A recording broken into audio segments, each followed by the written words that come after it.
Good evening, and welcome back. This past week was a bit of a special occasion for the channel as we reached over 500 subscribers.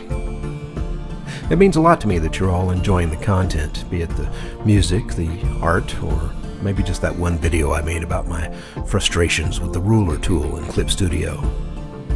Why can't I just select the freaking ruler?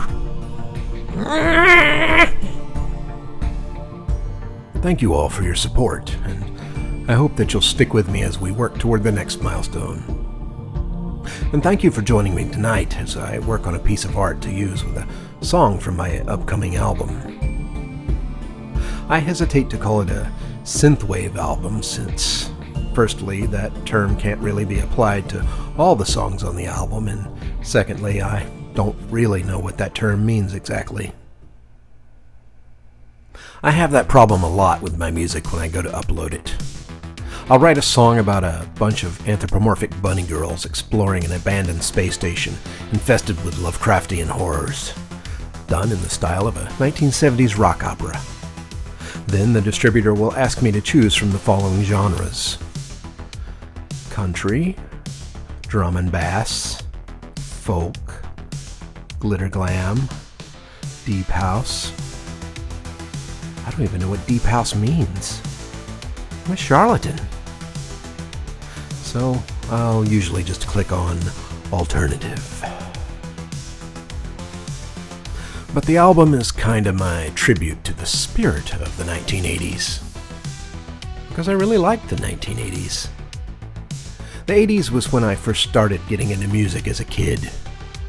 It was so full of energy and life and nothing like what I had heard before. To be fair, there was a lot of great music in the 70s, but I was just a little kid then and had to listen to what everyone else listened to. Man, I loved it when Gordon Lightfoot would come on the radio. And a musty old Holland Detroit they prayed in the Maritime Sailors Cathedral. But anyway, the 80s were awesome, dude. And I wanted to do an 80s themed album. So, for this piece of art, I thought I'd do something in the style of Patrick Nagel, one of my favorite artists of the era.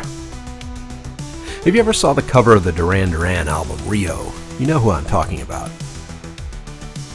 Nagel did a lot more great art too, but I wasn't really allowed to read those kinds of magazines at the time. Years later, I found his art book for sale in the local half-price books, and I bought it on the spot. I love the simplicity of his pinup style. I'd like to say that I still have that book, but I threw it away in a bout of religious self-flagellation a few years later when I was having a huge crisis of faith. I thought maybe my life sucked at the time because God was punishing me for looking at pictures of naked girls with too much eyeliner. Now I have subsequently managed to recover copies of all the books I lost in that purge, once I came to the revelation that maybe the creator of the universe knew what he was doing when he made boobs so awesome. I love Nagel's style.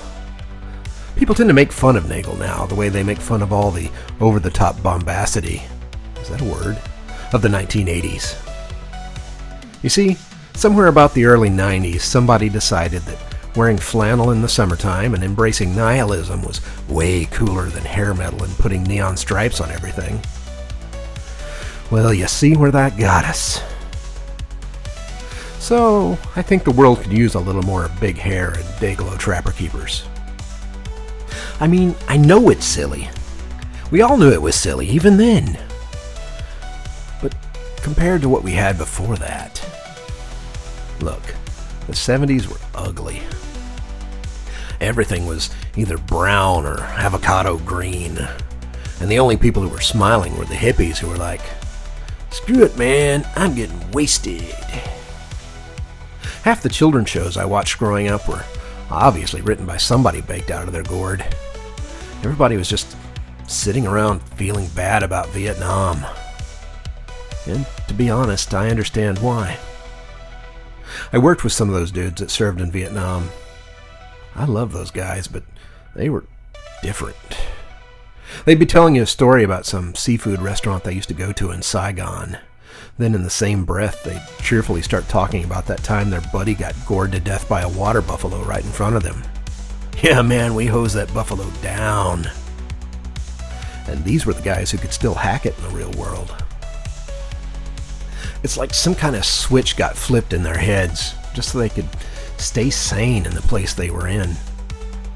These guys got an involuntary vacation to hell, and then everybody treated them like demons when they had the audacity to come back alive. To any of you vets out there, you have my respect. In short, the 70s kind of sucked. And then somebody came along and said, "This blows, dude. I'm tired of feeling bad." And the glorious era of the 1980s began. So, I was as giddy as an anime schoolgirl when Synthwave came along to revive some of that spirit. I think people are just tired of feeling bad. And I think I speak from experience when I say feeling bad all the time isn't really good for you. And one of my only escapes from feeling bad when I was a kid was the music of the 1980s. When I was a teenager, my best friend was already into playing in bands. I was hanging out with him one night at a local recording studio, waiting for his turn to record something.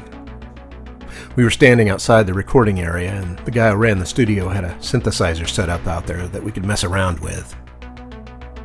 I remember it was this huge Korg synth, and I'd never heard anything like the sounds coming out of that absolute unit of a musical instrument.